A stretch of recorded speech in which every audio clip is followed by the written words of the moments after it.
sa lahat ng mga bisita natin. Welcome to the Makina Moto Show Day 2. Of course, we are very excited. 5 bikes. We're looking at 5 bikes. And again, to our principals over here, maraming salamat. And of course, welcome. On that note, I will get out of your way.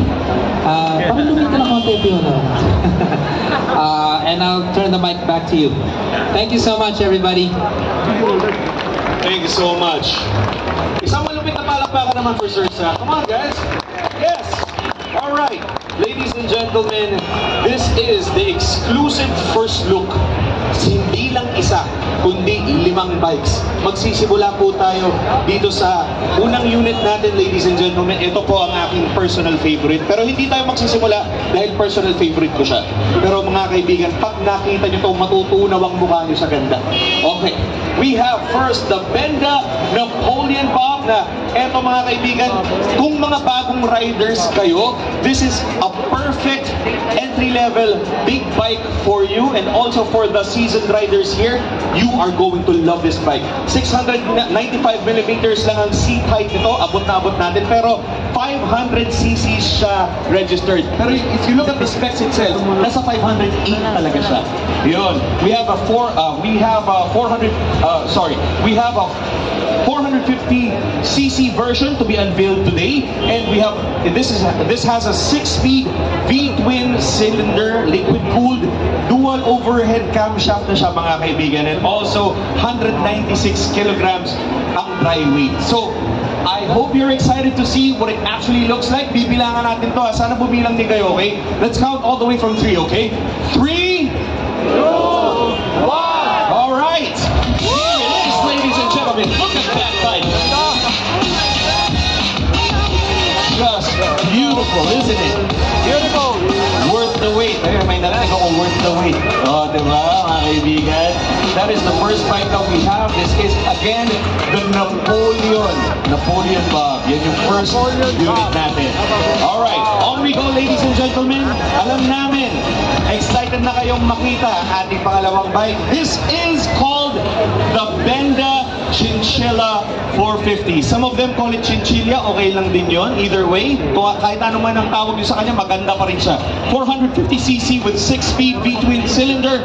Ito naman, nasa 212 kilograms, and also single overhead camshaft na siya, which is powerful, very powerful. Liquid cooled na rin siya. Alright, let's go ahead and unveil this next bike. Sana bilangan natin ulit, okay? 3, 2, 1. Yes! Look at that bike. Just beautiful, ladies and gentlemen. Dalawa pa lang ang na-unveil natin. So far, just so lahat po tayo on the same page, let's do a quick recap. Pagkumparahin natin yung dalawang bikes. Ang Napoleon is, nakikita nyo po, pang solo riders. Solo rider siya. So kung medyo nasa, kayo, pag walang love life, pwede. Pero kung ayaw nyo lang din isama nyo, okay lang din. Kung medyo maluwag siya sa inyo, okay lang yan. We also have a very relaxed riding position.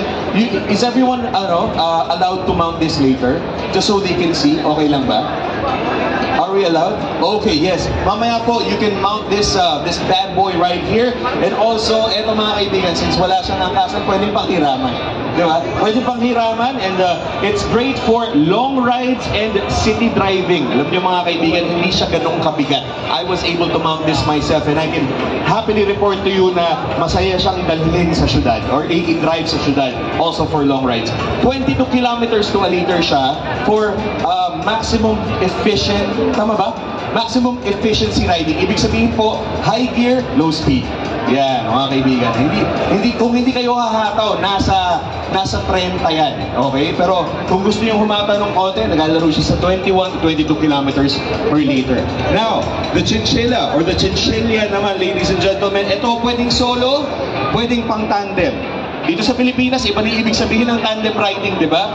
Pero pwede po tayong mag-angkas dito sa ating chinchilla. Kita nyo naman ang ganda ng kurba mula sa makina hanggang doon sa pinakalikod na upuan, ladies and gentlemen. It's also relaxed riding, pero this has more torque, I believe, because ang Napoleon Bug po natin nasa 42 Newton meters. Okay? Tama ba? Tama ba units ko? Newton meters. And with the chinchilla naman, nasa 45 Newton meters siya. Maganda rin siya for long rides and city driving. And also, ang konsumo po niya ay nasa 22 kilometers to a liter. Alright, ladies and gentlemen, is everyone still with us? Okay pa tayo? Okay, ready. We are now going to be unveiling our next bike, ladies and gentlemen. This is the Tuscany 150, a 4-stroke single-cylinder 150cc bike. Mga kaibigan, this is air-cooled.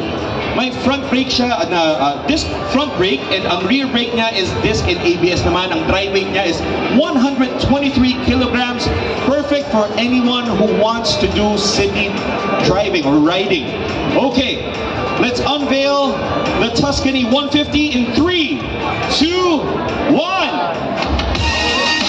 Yes! Look at that. Black glossy finish with a white trim para sa upuan. Everything is just perfect with the Tuscany 150. Alright. Ayan, ladies and gentlemen. Kita nyo naman kung gaano kaganda yung ating bike. Ayan. For those of you who are unable to see it from there, mamaya po, pwede po kayong umikot dito so you can have a better look. You can get up close and personal with the Tuscany 150. And now, ladies and gentlemen, we are going to be unveiling our 4th bike, which is the Husky ADV. Nasa 150cc siya, ladies and gentlemen. Single cylinder, single overhead camshaft, liquid cooled, disc and ABS, front and rear brake, and ang dry weight niya ay nasa 150 kilograms. Let's unveil this next bad boy in 3, 2, 1, go!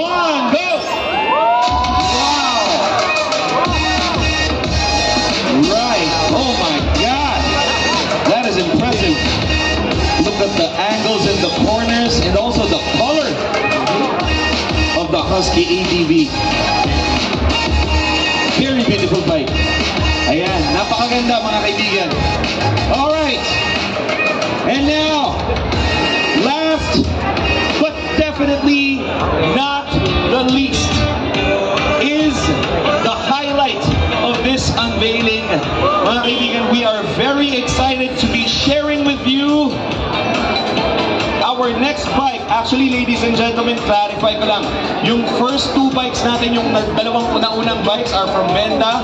Yung sumunod po, yung Tuscany at saka Husky from SYM. Ito rin pong last bike na i-unveil natin mga kaibigan, also from SYM. Okay, so this is the Maxim 508cc, ladies and gentlemen. Inline twin cylinder, DOHC scooter na siya mga kaibigan, liquid cooled, disc and ABS front and rear brake, and ang dry weight naman niya is 141 kilograms. Is everybody ready? Okay, thank you. Alright, let's unveil our scooter in 3, 2, 1.